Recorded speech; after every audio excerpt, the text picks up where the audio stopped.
joining us today. We're a few days away from game day. Just what's the vibe like with the guys? First off, it's intensity. Intensity all the way around. A lot of the guys, we're just communicating out there, sharpening up, kind of getting down to the nitty gritty. So we getting cleaning up the little details that we have going on. A lot of enthusiasm.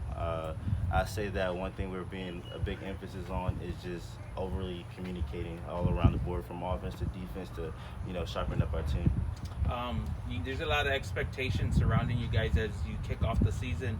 You guys haven't shied away from that. Is that something you guys talk about, or it's not even in the forefront of y'all's mind? No, it is. The triangle is going to travel, and the expectation is very high. Set high. We expected ourselves last year, but we held ourselves to a higher standard at the end of it all.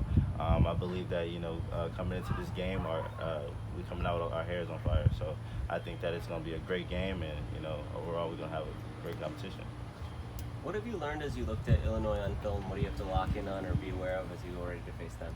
A lot of different fronts. A lot of different safeties matching and them running man. I think that with their defense and how talented their defense, how big their defense, I think they're going to try to bully ball us.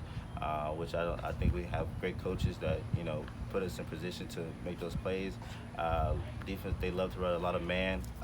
They believe that they can beat us, so just over willpower overall. So, but it's a great team, great opponent, and I'm looking forward to playing against them. Yeah, you mentioned the bully ball aspect. We've heard a lot this week about their physicality. Is that something you have to adjust for or be ready for individually?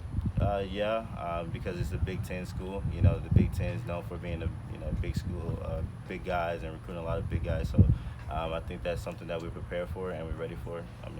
Like I said before, a long time ago, we all got to suit up in pads, but at the end of it all, we still got to play football. Do you feel like we're in a time where it's no longer like a Conference USA versus Big Ten? It's UTSA versus Illinois, and you guys should expect to go up there and come home with a win on Saturday night? Well, with the Big Ten, they're such a good opponent. I think conferences don't really even matter at this point. Like you said, it doesn't even really matter. We still got to suit up our pads and play against a Big Ten opponent. But at the end of the day, we all got to do what we got to do at the end of the day. So with the expectation of that, that's something that we don't really pay attention to, because it's just football at the end of the day. You have a lot of talented guys behind you on the depth chart at running back. What does that do for you individually? Saves my legs a lot. Knowing that I have a backup like Brady, DA, BJ, Kadrick, all them other guys that's in there in the room, they're very capable of doing the same thing that I can do, and they're very talented, and I love the support that they give me when I'm on the field, and vice versa. When I'm out there, I give them the same. When I'm on the sideline, I give them the same support when they're in there. So it's a great room. We're a family room, and it's great to have them guys with me. Does it help just in practice to have other guys kind of pushing you a little bit or keeping the pace up when you're not in on an individual drill necessarily? Yes, sir. It's a mental thing.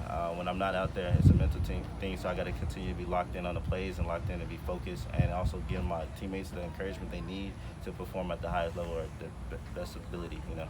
Do you think it makes sense to maybe lighten the load on you this year just because you have so many other capable backs, or do you want to have that workhorse role and get the ball a bunch of times in a given game? Well, you got to do what you got to do. Whatever they want me to do, I'm gonna do it. But like I said, got other guys that's back there to help me and support. But in game situations, I'm pretty sure they're gonna go with the best situation, whatever it may be, me, Brady, or the other backs. But I don't know what they're gonna do right now. So at this point, we're just playing football. Hey, Sincere, how do you personally, mentally prepare for each game, knowing that most of the strategy from the other side of the side is on you? How do you mentally prepare each game for yourself? I go into a game with a mindset of it's a savage mentality. That's what our room is. Over every day, I'm also constantly 10 minutes of film, studying the opponent as best as I can, and that's when practice helps us out a lot, and kind of taking myself there every play, every rep, that helps me a lot, get into game mindset, game focus. So when I get out there, it's it's just like second nature to me. So What would a win this weekend mean to you guys? it mean a lot. It's a thing for a university going out there, probably beating a Big Ten, they're a great school, and that's eventually, beating them, or, whatever it may be, the outcome may be, but just being able to go out there and perform at our best level and come out with a dub, that'd be good for the program and the university. Thanks.